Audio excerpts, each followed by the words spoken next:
Se quiser abaixar um pouquinho, não sei se é o meu retorno, não sei onde é, pode abaixar, porque sabe que acho que está dando microfonia aí, tá? Eu falo ardido demais, irmão.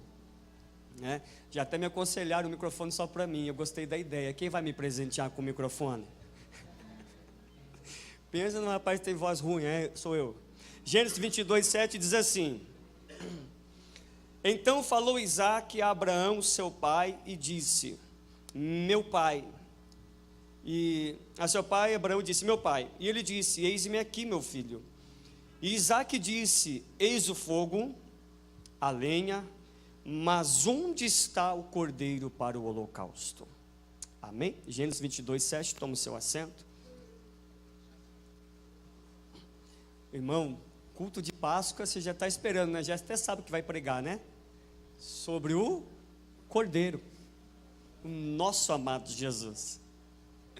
Quando nós olhamos na Bíblia toda, a Bíblia toda, ela vai ser convergida a Jesus, a pessoa do Senhor Jesus. Deus abençoe, meu santo. Só que essa pergunta ela tem que ser respondida. Gênesis 22:7, Isaque está caminhando com Abraão, porque uma das melhores coisas que Abraão fez com Isaque foi ensinar Isaque acerca do Deus que Abraão conhecia. Porque uma coisa é você falar de Deus, pregar no culto, é você trazer alguma coisa, mas a melhor coisa que você tem é levar o cordeiro para dentro da sua casa, na sua família. E nesse processo de caminhada, é o 10º desafio de Abraão. Já parou para pensar? É a 10ª vez que Deus se apresenta para Abraão, e Deus vai ver o nível da fé de Abraão. Agora, o que eu acho interessante aqui é que Deus se apresenta a Abraão, não fala nada com Sara, não fala nada com Isaque, Deus fala com Abraão. Deus olha para Abraão e diz assim: Abraão, pega o seu filho, a quem você ama, a quem você estima, a quem você carrega dentro do seu coração, e caminha com ele, vai para a terra que eu vou te mostrar, vai para um lugar aonde eu vou me manifestar.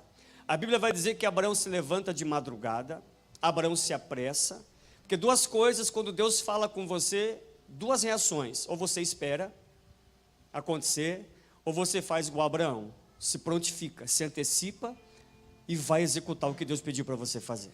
Abraão levanta, e a Bíblia vai dizer que Abraão corta a lenha, na medida exata, na estrutura de Isaque, conforme Isaque podia carregar, conforme Isaque poderia caminhar com a lenha. Abraão pega o cuitelo, Abraão pega o fogo e sai andando, mas não é para qualquer lugar, porque ele tem uma direção, e a direção é a voz de Deus. Deus vai dizer: vai para o lugar aonde eu vou te mostrar, em cima daquela montanha você sacrifica o seu filho. E Abraão vai andando, ele vai caminhando com Isaque. Isaque não questiona, Isaque não pergunta, Isaque ele não murmura, não quer voltar atrás. Abraão, ele tem em mente que ele tem que terminar o que ele começou. E a Bíblia vai dizer que depois de 3 dias, ao longe Abraão viu uma montanha. Lá de longe Deus aponta para ele o local exato aonde Isaque seria sacrificado. Abraão vê o Monte Moriá. Para nós a palavra Moriá é um nome de um monte, e só sabemos que o Monte Moriá existiu por causa do desafio de Abraão. Só sabemos que existe essa terra, existe esse culto de lágrimas porque alguém foi desafiado, porque alguém decidiu obedecer a Deus. Existem situações na nossa vida que nos tornam conhecido ou é conhecida por causa dos desafios que nós aceitamos de Deus. Lembra aquele desafio que você aceitou de Jesus, de se tornar parecido com Jesus? E porque você decidiu se tornar parecido com Jesus, a nossa velha natureza todos os dias briga conosco, o diabo todo dia briga conosco, o pecado vem todo dia tentando nos derrubar, mas nós aceitamos o desafio. E Deus está dizendo: eu sei o que você quer se tornar, e eu sei aonde você quer chegar. Eu quero chegar no céu. Não é somente chegar no céu, eu quero me tornar parecido com Jesus aqui na terra ainda. E esse processo é muito difícil. Esse processo de caminhar com Deus, de andar com Deus, é para qualquer pessoa. mas não são todos que entendem o processo de caminhada. Andar com Deus não é para apóstolo, para pastor, para presidente de ministério. Andar com Deus é para gente, pessoa como você. Você é gente, sim ou não? Então esse desafio é para você. Ou você acha que Deus vai esperar você ser mais santo para andar com você? Não. Deus decidiu dar uma caminhada para você. Paulo vai dizer que existe uma carreira a ser percorrida. E Paulo vai dizer que ele vai trazer para a igreja uma aplicação daqueles homens que corriam em Atenas. E eles disputavam uma coroa de louro. Um simples galinho, uma flor na cabeça, que depois de 3 dias haveria de murchar, de ser esquecida, jogada fora. Aí Paulo vai dizer: nós, porém, corremos para alcançar uma coroa incorruptível. Ela não vai murchar, não tem prazo de validade. Então aceitar o desafio de Deus, olha aqui para mim, aceitar o desafio de Deus não é aceitar ser evangélico, não é aceitar ser pregador, cantor, músico, não é isso. Aceitar o desafio de Deus é aceitar morrer para esse mundo e nascer para o reino de Deus. Lembra da oração do Pai Nosso? Pai nosso que está no céu, santificado seja o teu. Olha a ênfase que Jesus vai dar: santificado seja o teu nome. Pai nosso, ele aponta, não é um Deus que está distante de nós, que apenas diz: olha, o desafio para você é esse e se vira. Não, ele está dizendo: olha, eu estou apontando um Deus, um ambiente, e o ambiente só é céu porque Deus está nesse ambiente. O céu só é eterno porque o dono do céu, o dono da eternidade está lá.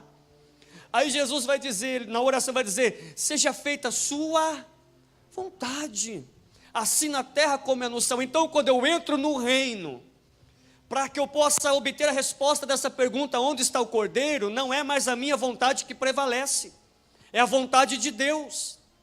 Se você entrou no reino, não é mais a sua vontade que prevalece, é a vontade do céu, é a vontade do reino, não é a vontade evangélica, é a vontade de Deus. E a vontade de Deus é fazer que o Espírito Santo o torne parecido com Jesus dia após dia. Esse é o desafio. Abraão vai andando, e lá longe Deus fala: olha, é aquele lugar. Abraão vai caminhando com Isaac, Isaac vai caminhando com Abraão, e no processo da caminhada Isaac olha, porque toda a indumentária de culto estava lá. É como se você entrasse nesse ambiente, olha aqui para mim, e olhasse, tivesse um púlpito, microfone, caixa de som, músicos, o ambiente de culto é propício, tem cadeira, tem alguém falando. Aí, aonde está o centro de tudo isso? A pessoa, a base central de tudo isso que eu estou vendo. Está faltando alguma coisa. Eu estou vendo a Bíblia, eu estou vendo a mão levantada, eu estou vendo a música emotiva que nos faz chorar, mas dentro de tudo isso que estou vendo, na caminhada para me tornar parecido com Jesus, para viver o êxodo do pecado, sair do pecado e me tornar parecido com Jesus, dentro de tudo isso, aonde está o Cordeiro? Aonde está Jesus? Aonde nós encontramos? Abraão vai dizer: meu filho, preste atenção nisso, Deus proverá para mim? Não. Para você? Não. Para si, o Cordeiro. Então o Cordeiro não é somente provisão para mim e para você. E não é que Deus precisava dessa provisão. O Cordeiro é o elo de ligação com aquilo que estava desligado. Jesus é o único mediador entre Deus e o homem, entre o homem e Deus. E a palavra mediador vem de ponte, e toda ponte existe para transpor abismos. Então Jesus é a única pessoa que pode transpor o abismo que o pecado colocou no nosso coração. Ele é o único que pode transpor esse abismo. Agora uma coisa é, você tem que decidir andar com Jesus.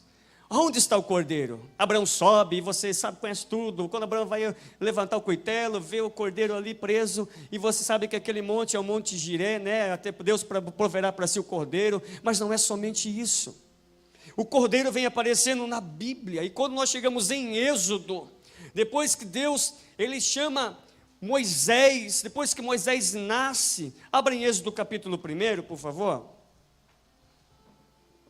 Algumas características que estavam escondidas em nós, e nós não sabíamos disso. Êxodo capítulo 1, versículo 6, versículo 5, diz assim, Êxodo 1, 5. Todas as almas, pois, que procederam dos lombos de Jacó, ou do tronco de Jacó, foram 70 almas. José, porém, estava no Egito. Verso 6. Faleceu José, e todos os seus irmãos, e toda aquela geração. E os filhos de Israel, primeiro, frutificaram. Segundo, aumentaram muito. Terceiro, multiplicaram-se. Quarto, foram fortalecidos grandemente, de maneira que a terra se encheu deles. Tudo isso estava escondido dentro do coração de um hebreu. Eles estavam vivenciando isso, só que eles não tinham noção disso, porque eles eram escravos. Escravo não tem vontade própria. E levando para o tempo bíblico, o escravo não tinha nem sandália, porque sandália significa identidade. Lembra quando o anjo chega lá em Atos 12 e diz, Pedro, levanta, toca na sua ilharga, no seu canto, diz, vamos embora, veste a sua capa, cinge o teu lombo e pega a tua sandália. Não é somente sandália, utensílio para caminhar, mas é identidade. Ou seja, saia daí, porque a sua identidade, essa prisão não foi capaz de apagar. Saia dessa prisão hoje em nome de Jesus. Saia disso que prende a sua vida. Eles tinham tudo isso, mas estavam escondidos. Eles estavam vivendo, eles estavam aumentando, eles estavam crescendo, multiplicando, estavam se fortalecendo, de maneira que a terra de Gósen se encheu deles. Mas eles não percebiam isso. Isso só é revelado depois que o Cordeiro vem para a vida deles. Existem coisas na nossa vida que só aparecem depois que eu me torno a igreja do Senhor.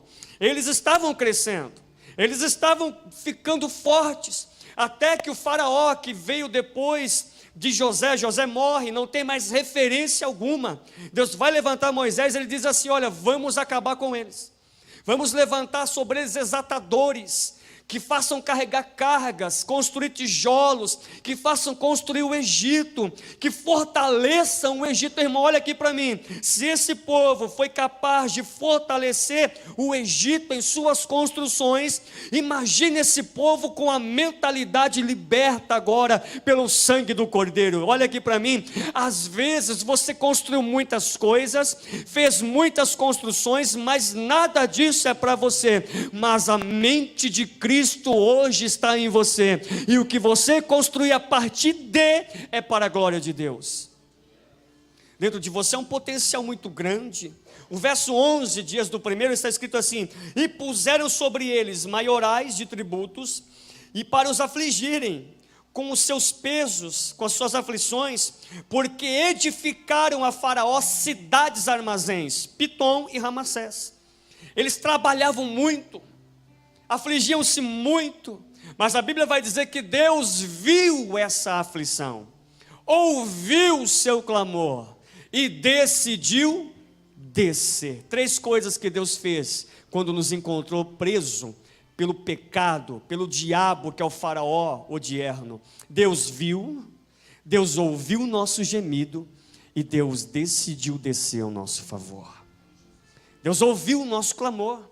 Por mais que nós não tivéssemos consciência da mudança que estávamos pedindo, Deus aceitou o desafio e decidiu descer na nossa miséria e colocar dentro de nós um tesouro precioso que vai nos levar para o céu. Você pode glorificar a Deus por isso? Êxodo 12, vamos lá. Vai lá em Êxodo 12. Aí de Êxodo 1 a Êxodo 12, nós vamos ver que Deus ele começa a levantar Moisés.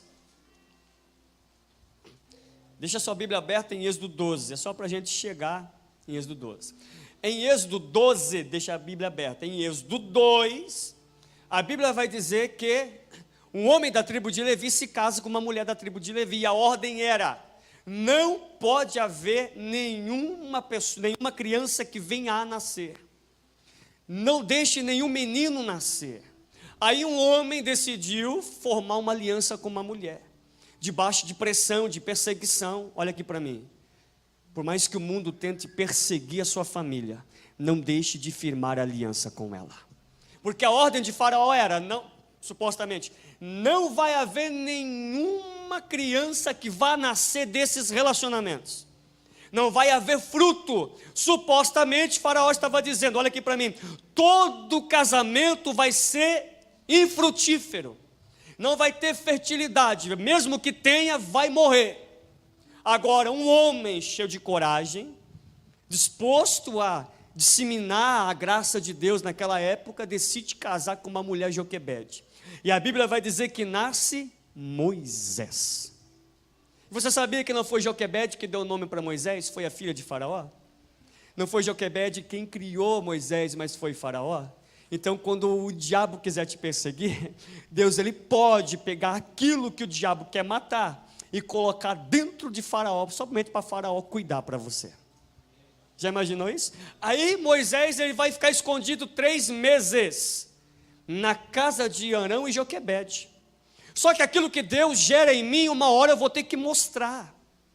Eu não posso esconder o que Deus está fazendo na minha vida para sempre. Eu consigo esconder por 3 meses. Então eu consigo esconder por determinado tempo, até que uma hora eu vou ter que mostrar que eu tenho uma aliança com Deus, que eu estou debaixo de uma palavra de Deus. Por mais que Faraó está dizendo que vai morrer, lá no trono dele está dizendo isso, mas dentro da minha casa a palavra é vida. Não, acho que você não está entendendo. Faraó está dizendo, no meu palácio decreto de morte. Joquebede em Arão está dizendo, na minha casa Deus decretou vida. Não importa o que o sistema está falando da igreja. O sistema fala que a igreja é evangélica, que a igreja se corrompe, e tudo isso é verdade, o sistema corrompe. Para eles nós somos gospel, mas para Deus nós somos a sua noiva. Para eles todo pastor é ladrão, é corrupto, e todo é normal, porque em vez da gente pregar Jesus, a gente prega Mamon. O dia que a gente deixar de adorar Mamon e pregar Jesus, ninguém mais vai ousar dizer, nós somos ladrões. Se nós pregarmos Jesus, vida em nós, dentro do lar, alguém vai lá dizer, realmente esse povo é cristão. Esse povo tem vida dentro deles. Joquebede agora não pode segurar o menino, olha aqui para mim, porque tudo que Deus coloca na sua mão, não é para você dominar, é para Deus dominar. Ela vai pegar junco, primeira estrutura frágil. Ela vai pegar a argila, ela vai pegar o betume, vai unir esses três elementos, e vai colocar Moisés dentro dele. Só que olha aqui para mim, ela coloca Moisés no Nilo. Aqui é a casa de Joquebede. A casa de Faraó estava para cima. Naturalmente era para o cestinho descer. Deus fez o cestinho subir. Por quê? Porque ninguém tomava banho na frente da casa de Faraó. Então Faraó com suas concubinas, e não conheço, não estudei sobre isso, sua família se banhava lá, e depois que eles faziam o que queriam, a água descia para cá. E Deus está dizendo, peraí, vamos inverter esse negócio. É daqui para lá. E Moisés vai subindo, irmão, olha aqui para mim. Tudo que nascer no seu coração a partir da cruz, por mais que o mundo está dizendo que vai descer, Deus está dizendo, não vai no curso do mundo, vai para o meu propósito. Você pode glorificar Deus por essa palavra? Você é um propósito de Deus. A sua casa é um propósito de Deus. A sua família foi liberta por causa do propósito de Deus. Já imaginou Miriam de longe acompanhando o cestinho, ó? Em vez de Miriam descer, Miriam também teve que subir. Porque é assim, quando um se converte na casa, os outros têm que acompanhar, ainda que seja de longe, mas está acompanhando. Eu estou profetizando agora. E uma hora vai dizer, não, eu preciso me batizar. Alguém sentou comigo na mesa e disse, o senhor vai me batizar ainda, viu? Disse, está fechado, está ligado? Vou te batizar. Vou entrar na água com você, vou ter o prazer de dizer, em nome do Pai, do Filho e do Espírito Santo. Porque são propósitos. E Deus não muda os seus propósitos. Quando, olha isso. Como que é o nome desse menininho que estava no cesto? Moisés. A palavra Moisés para nós é nome próprio hoje. Naquela época não. Moshe significa tirado das águas. E quando a filha de Faraó recebe o menino, ela diz: Eled Moshe, menino tirado das águas. E lá de longe, ó, Miriam ouve: Eled Moshe. Ou seja, o menino saiu do perigo. E ela volta para casa dizendo: mãe, fica tranquila, vamos fazer culto, porque o propósito de Deus está salvo. Eu queria que você levantasse as suas mãos nessa manhã, por favor. Cachorremia. Aquele propósito que você entregou na mão de Deus, por causa do cordeiro que foi imolado antes da fundação do mundo, ainda está valendo. Você nem existia e Deus já tinha um plano na sua vida, na sua família, na sua casa, aonde você vive. Tu és um propósito de Deus. Miriam volta correndo dizendo: Eled Moshe, o menino está salvo. E ela corre até a filha de Faraó e diz assim: olha, se você quiser, tem uma serva que pode cuidar desse menino. Olha isso. A filha de Faraó diz assim: tudo bem, pega o menino, leva para casa da serva, que é a própria mãe dele, Joquebede, e ainda disse para ela que eu vou pagar o salário dela para ela cuidar do menino. Irmão, tudo que Deus faz é perfeito. Tudo que Deus colocou em mim é perfeição. É que o pecado vem tentando bater no nosso coração, minar a nossa fortaleza. Às vezes nós olhamos para o nosso casamento, eu vou falar muito de família esse ano, permitindo Deus. A gente olha para o nosso casamento, parece que não tem mais aquela paixão, não tem mais aquele vigor. Tem sim. Existem valores depositados dentro da igreja, que é constituída em família, e que Deus não deixa perder prazo de validade nisso. A sua casa ainda é a casa de salvação, a casa onde Deus coloca propósitos eternos, aonde o cordeiro colocou o sangue, e o anjo da morte não pode entrar dentro do seu lar. Valorize isso. Ela soube valorizar isso. O menino foi devolvido lá para o palácio, foi entendido em muitas coisas, mas Deus estava olhando Moisés. Deus, ele suportou as falhas de Moisés. Deus esperou Moisés amadurecer. Moisés tinha noção de que ele seria o libertador e quis fazer por suas próprias mãos, matando um egípcio que estava afligindo seu irmão hebreu talvez lá no pasto, em algum lugar. Ele quis fazer por suas próprias mãos, e ele teve que fugir porque Faraó descobriu isso. Ele vai para o Monte Horebe, ele vai para a terra de Midian, ele se casa com Ziba, e você conhece o texto. De repente, 40 anos ele pastoreando um rebanho que não era dele, cuidando daquilo que não era dele, pastoreando no deserto. Ele chega no pé do monte, e no pé do monte ele vê uma sarça, e ver sarça no deserto é natural, pegando fogo então é mais natural ainda. Agora o que ele vê é sobrenatural, porque a sarça é o próprio Moisés, é a própria chamada e desenvolvimento de caminhar com Deus, entre Moisés e Deus. Ele vê a sarça pegando fogo com o rebanho, ele diz: eu olharei, me virarei para lá e verei o que é isso. E quando ele decide virar para aquilo, dar atenção àquilo e se aproximar de dentro da sarça, pegando fogo, uma voz ecoa, olha isso, por 2 vezes: Moisés, Moisés. Sabe o que Deus estava dizendo? Menino que foi tirado da água, menino que saiu da água, menino que saiu do cesto, menino que eu aturei crescer, eu estou te chamando agora para um relacionamento comigo. Está entendendo o que Deus está falando comigo e com você como igreja? Deus não vai te dar poder, irmão. Deus vai me dar caráter, porque caráter é melhor que poder. E caráter não tem nada a ver com você, ai que bonitinho, não. Caráter é você não negociar. Tem coisa que eu não negocio e pronto, acabou. Não fecha o negócio. Fique bravo quem ficar, faça que não negocio. Porque preço Eu posso até parcelar, né? Isso que a gente pode parcelar em 12 vezes, né? Passar o cartão, à vista, 5% de desconto, você entende, né? 12 vezes, e se comprar sem dar a primeira entrada, paga uma parcela a mais, você sabe, isso é preço. Agora, valor é aquilo que eu não posso negociar. É quando você olha e diz, não, isso não tem preço, isso tem valor. Aí Deus está olhando para a igreja hoje dizendo, vocês não têm preço, vocês têm valores. O meu filho morreu por causa de você. O meu filho morreu por causa de vocês. Jesus não morreu para me fazer pregador. Não morreu para eu ser líder de um ministério. Não, Ele morreu para eu ser cristão. Para que quando Ele vier me buscar, me tirar desse cestinho de junco, barro e betume, corpo, alma e espírito. Quando Ele vier tirar isso de dentro de mim, Ele não vai me levar para o palácio de Faraó. Ele vai me levar para diante da face do seu filho. Já imaginou você chegando lá e dizendo, valeu a pena, Senhor. Como valeu a pena ter o nome escrito no livro da vida. Como valeu a pena sofrer com a minha família e não negociar valores.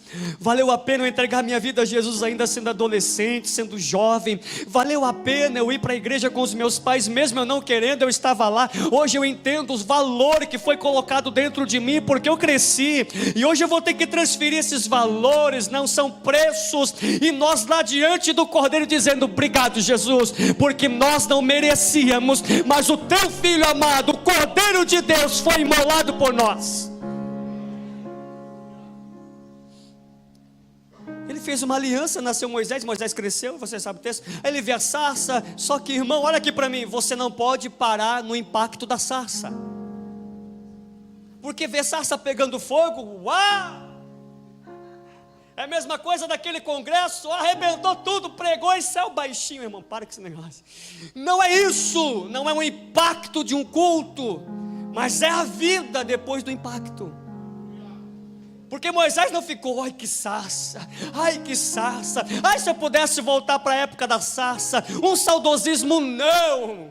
Moisés saiu ele dizendo, eu preciso conhecer quem é esse Deus, eu preciso entender o que Ele quer de mim, eu preciso descobrir quais são os mistérios ocultos e que hoje é revelado pela igreja. Eu preciso descobrir o que Ele quer em mim, de mim, por mim. Eu preciso ser sarado do Egito. E quando Moisés chega no poço aonde ele estava correndo, a Bíblia vai dizer que as filhas de Reuel vêm, os pastores não deixam elas pegar água para o rebanho. Aí Moisés vai defender, vai dar água para o rebanho. Olha o que elas vão dizer, um egípcio nos livrou. Só que Moisés não era egípcio, Moisés era hebreu. Diga hebreu. Hebreu significa aquele que rompe, aquele que passa, aquele que consegue transpor.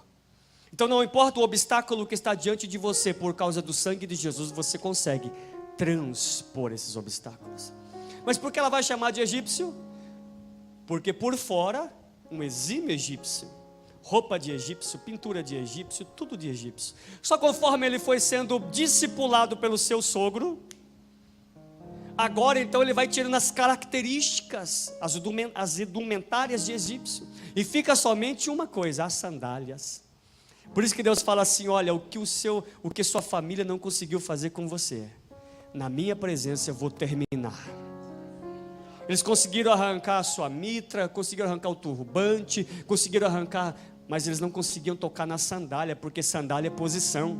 Sabe o que Moisés estava dizendo, Adriano? Se não der certo aqui eu volto para o Egito, se não der certo aqui eu volto para o mundo, eu deixei uma portinha aberta lá, se não virar nada aqui, ó, aí Deus está dizendo, não, você podia fazer isso enquanto você estava lá, mas depois desse encontro comigo, eu mexo nas suas bases, eu arranco a sua posição, eu vou destituir sua posição no Egito.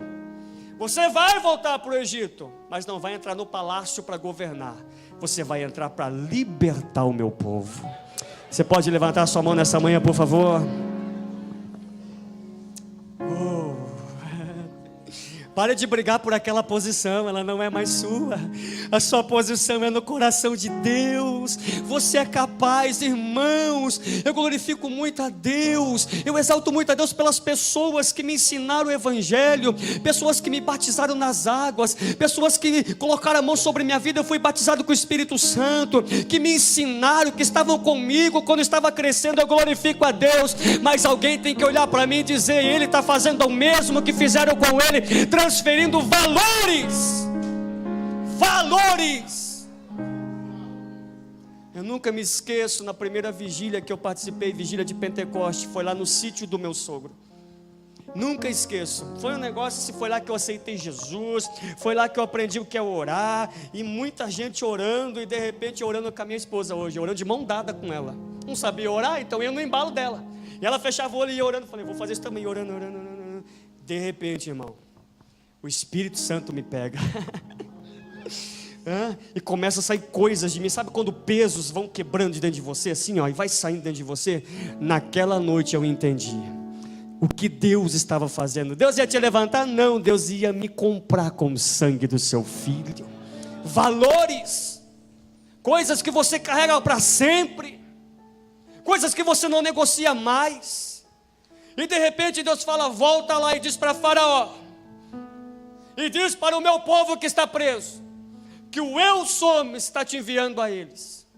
Ó, eu sou Deus de Abraão, sou Deus de Isaac, sou Deus de Jacó, mas a eles eu não me dei a conhecer pelo meu nome. Ou seja, para eles eu fui Deus de promessas. Para você, eu sou o Deus que veio cumprir promessa. Acho que você não entendeu. Para Abraão eu prometi, para Isaac eu também estendi a promessa, para Jacó foi quase difícil, mas transformei, e a promessa estava valendo. Agora para você não. Para você eu estou dizendo: vamos cumprir a promessa. Está entendendo por que você tem que orar mais? Está entendendo por que você diz: porque eu sofro mais? Porque a luta é comigo, parece que é mais intensa. Porque Deus não veio prometer mais nada. Jesus veio para cumprir o que Ele prometeu através da igreja. Cumprir, irmão. E Deus precisa de gente para pregar o Evangelho. Deus precisa de você para anunciar que o sangue de Jesus ainda tem valor. Passa as 10 pragas. Eu me lembro que a primeira vez que eu fui no culto em Cerquilho estava nesse tema, colocado no púlpito assim, ó, entendendo as 10 pragas do Egito. E a pastora Ana Lúcia pregando, eu ficava vidrado. Que isso? E querendo aquilo, e querendo esse valor. Até que chegou em Êxodo 12, abra lá por favor. Você está aí? Acho que você não está não. Você é chique demais, santa. E falou o Senhor a Moisés e a Moisés e a quem? Primeira coisa que Deus faz, nós entendemos aqui: por mais que você tenha um ministério profícuo, assíduo e cheio da unção, da glória e do reteté e de todos os testes da vida, Deus não vai usar você sozinho. Deus vai colocar alguém do seu lado para te ajudar. Deus falou com Moisés e Arão na terra aonde Deus falou com eles? No Egito. Então o processo de Deus falar comigo é quando eu ainda estou no mundo. O Espírito Santo vem batendo no meu coração e diz assim: aí não é o seu lugar, aí você vai sofrer. Não, isso não é isso que eu tenho para você. Se você continuar aí, você vai sofrer de novo. Se você ficar aí, você vai padecer mais uma vez. Sai do Egito, vem para a minha presença. Vamos sair dessa situação. Olha aqui para mim, Deus está dizendo para nós aqui hoje: saia dessa situação, se movimente, ande para frente, ande comigo. Permita eu ser o teu Deus, permita eu cumprir a promessa, permita eu entrar na sua casa, permita-me ser tudo para você. Disse eles na terra do Egito, verso 2: este mesmo mês vos será o princípio dos meses. Primeira coisa que Deus faz, Deus muda o calendário. Deus institui o seu próprio tempo sobre o seu povo. Para Faraó está continuando, para vocês está começando um novo tempo. Acho que você não pegou isso, meu Deus do céu. E este vos será o primeiro mês do ano. O verso 3: falai a toda a congregação, de Israel, dizendo: aos 10 desse mês, tome cada um para si um cordeiro, segundo as casas dos pais, um cordeiro para cada, mas não é para cada igreja, não é para cada denominação, é para cada, no hebraico é para cada família. O interesse de Deus não é levantar placas de igreja, são levantar famílias. Levantar famílias que tem o cordeiro dentro dela, e a sua família é uma candidata a ser levantada. Você pega essa palavra aí? Não, você pega essa palavra e a sua família é candidata a ser levantada por Deus. Cada um, olha isso, cada um. Minha vida individual com o Senhor, minha vida devocional, minha vida de oração, minha vida de renúncia. Cada um de vocês pegue um cordeiro. Cada um de vocês abraça a cruz. Cada um de vocês decida nascer de novo. Cada um de vocês renuncie-se a si mesmo e venha após mim e siga-me. Se você não puder seguir, renunciar a quem você é, você não pode ser meu discípulo, disse Jesus. Então cada um de vocês pegue um cordeiro, cada um para si, um cordeiro da casa dos seus pais, e faça o seguinte para a sua família: terra de Gósen, terra propícia a ser pastoreada.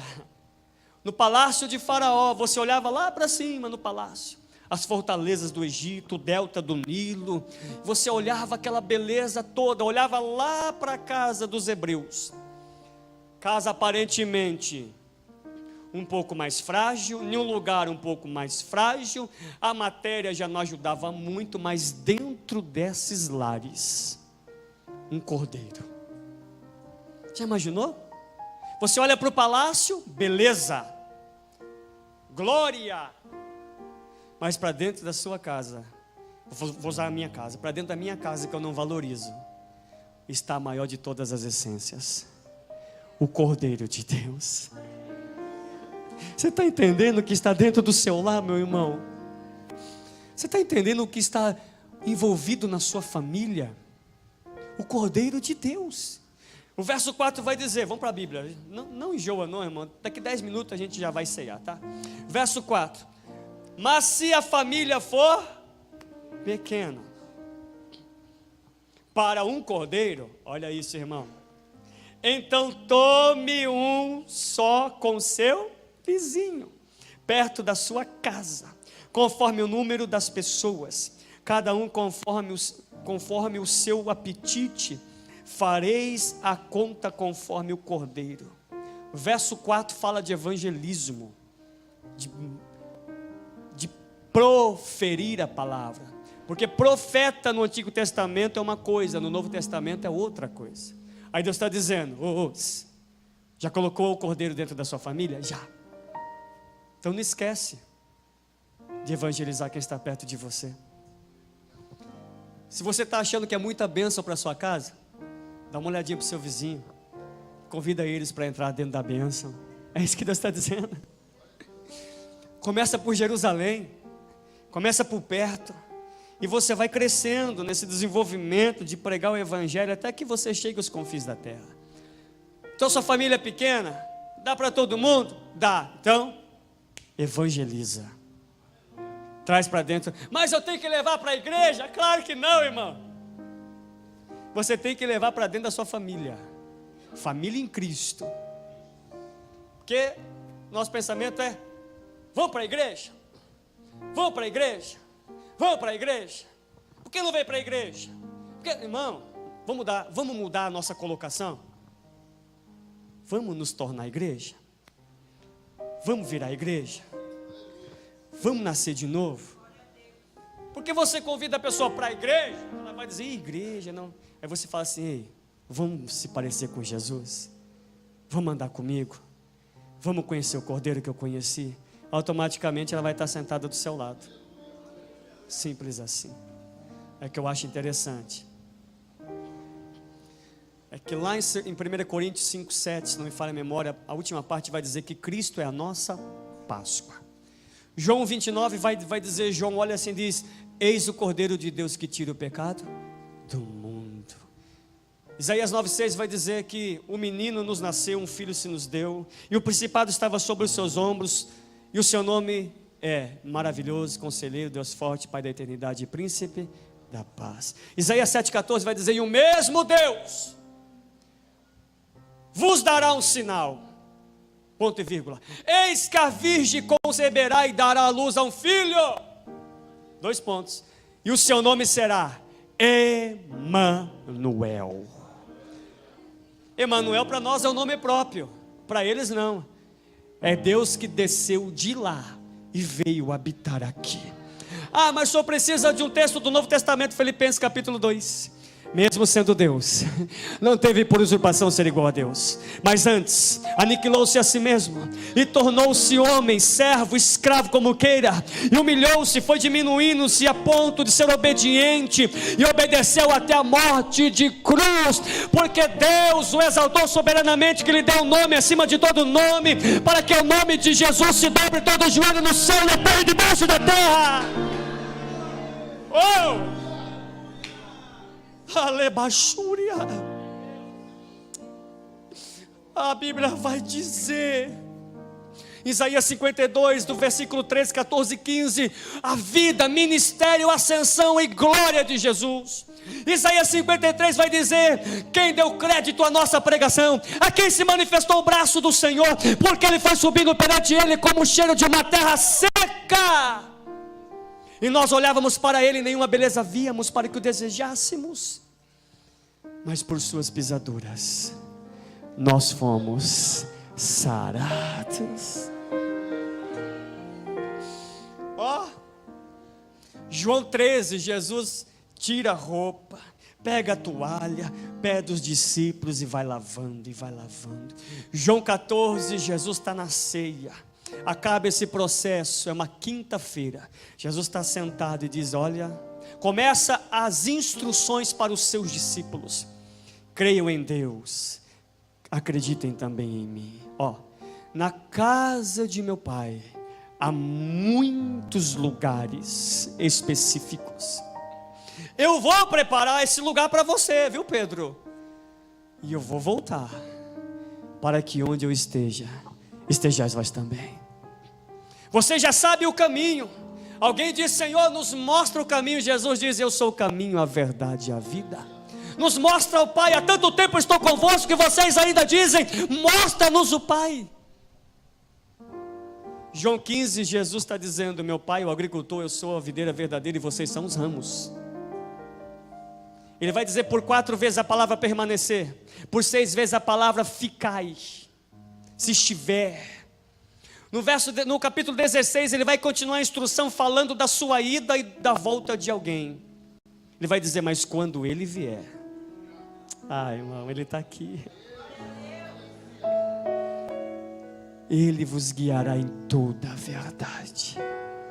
João 17, quem quer descobrir como era a oração de Jesus? Eu sempre quis descobrir quais eram as palavras que Jesus falava, como o Senhor orava, porque lá em Lucas 11, os discípulos pedem para Jesus ensinar a orar, até que eu li João 17, Jesus está orando dizendo: Pai, torna-me dar a glória que eu tinha antes. Pai, eu dei a eles a conhecer o teu nome, guardei no teu nome, eram teus e o Senhor me deu, mas agora eu vou para ti, ó Pai. Jesus não foi para o céu, Jesus foi para o Pai. Mas eu peço que o Senhor os guarde, não os tire do mundo, mas os guarde do mal. Mas tem uma coisa, Pai, que eles sejam um, como eu e o Senhor é um, para que o mundo creiam. A vida eterna é essa, que conheça o Senhor como único Deus e a Jesus a quem enviaste. Jesus está orando, no capítulo 18 ele é preso, no capítulo 19, verso 30 ele dá o grande brado, dizendo: está consumado. Aí Paulo lá em Colossenses 2,14 vai dizer que ele riscou, arrancou do meio de nós a cédula que era contrária a nós, triunfou em si mesmo e cravou na cruz: tetelestai, está consumado, a dívida está paga. Oh, que valor imensurável. Colocam Jesus na sepultura e alguém diz: acabou, morreu. Depois de 3 dias, irmão, Galil, a pedra é rolada. A pedra não é levantada, ela é rolada. de dentro para fora. A pedra quebra 2 selos, selo do Sinédrio e selo de Roma, porque não existe autoridade na terra que possa bloquear a autoridade dos céus. Quando a pedra é rolada, lá vem ele, ressuscitou e vivo está. Não, se é para Jesus, mais forte, vai.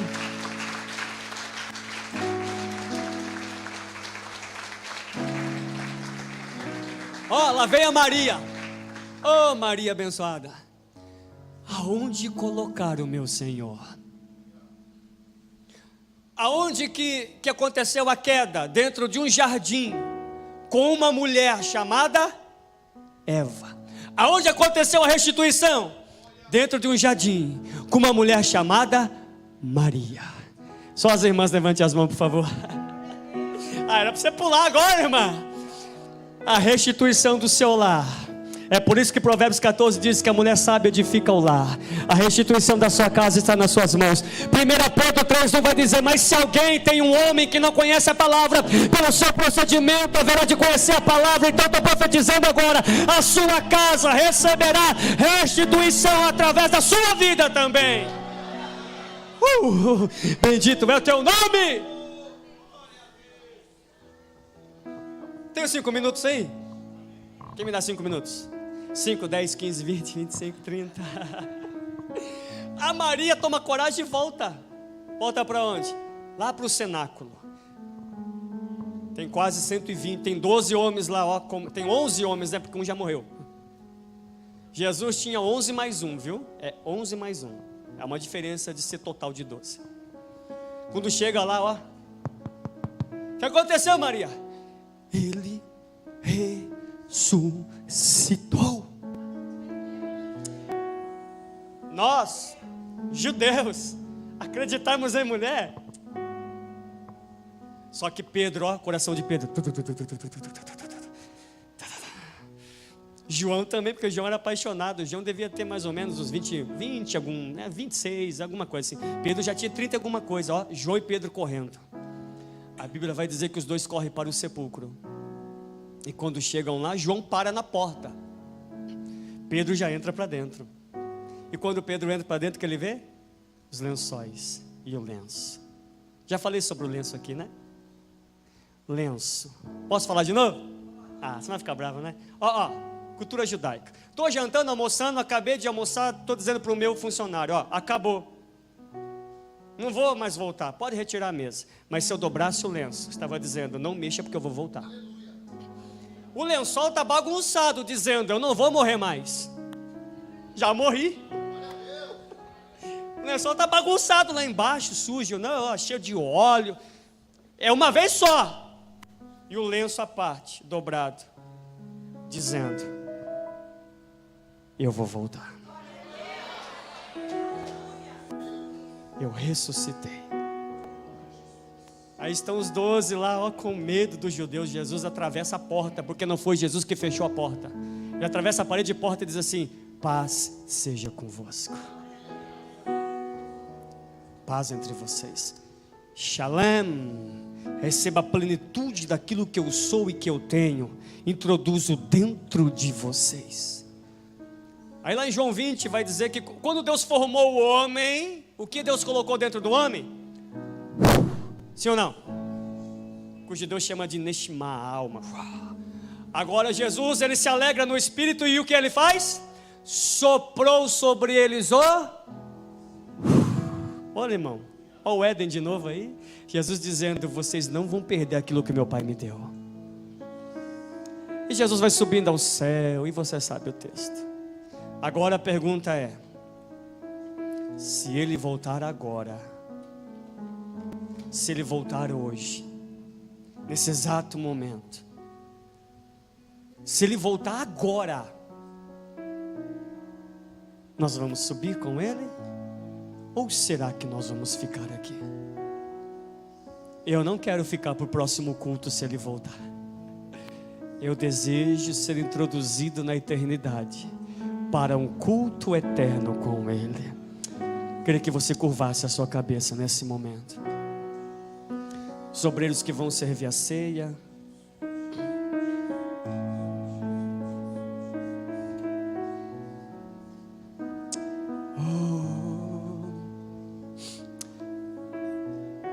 Essa palavra simples, simples, simples. Eu queria que você, em nome de Jesus,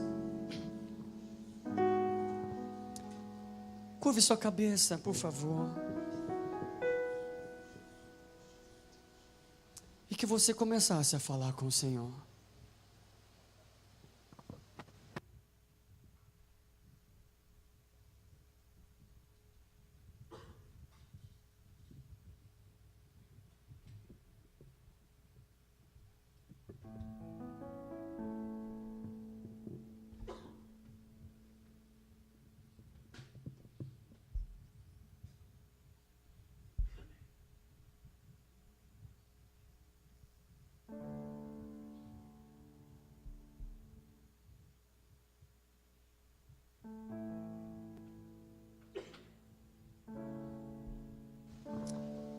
Oh Deus, isso, fale com o Senhor.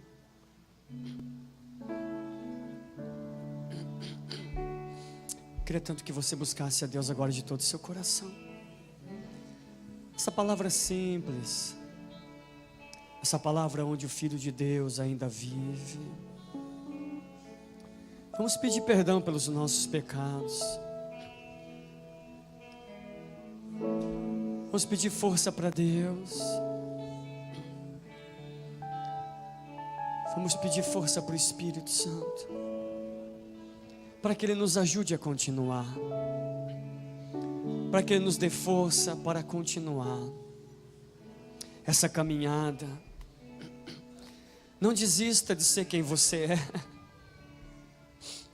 Não desista de caminhar na presença do Senhor. Existe uma parte do corpo que está sadia, que está tomando remédio pela parte que está doente. Que você possa ser essa parte sadia, que está sofrendo essa pressão por causa de alguém. Talvez você está dizendo, mas que pressão, Senhor. Que pressão. Que pressão. Ah, Senhor, a vontade que eu tenho é de parar com tudo. A vontade que eu tenho, não aguento mais. Eu preciso de socorro. Eu preciso de alguém que ministre o meu coração. Eu preciso de alguém, como foi falado aqui, para eu abrir meu coração, porque eu sou gente.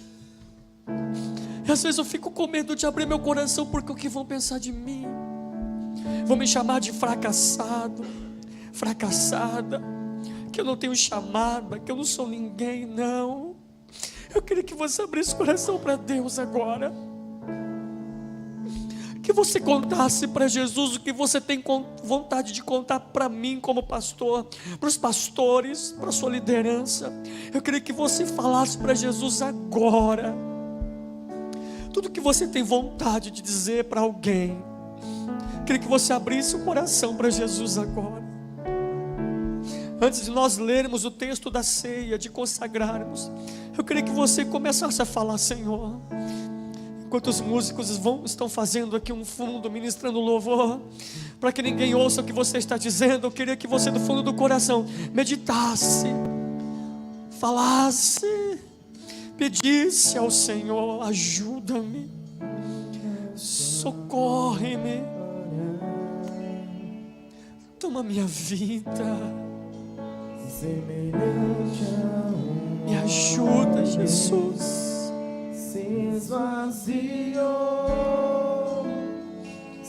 Socorre. Você não pode voltar para sua casa com seu coração ferido, seu coração entristecido.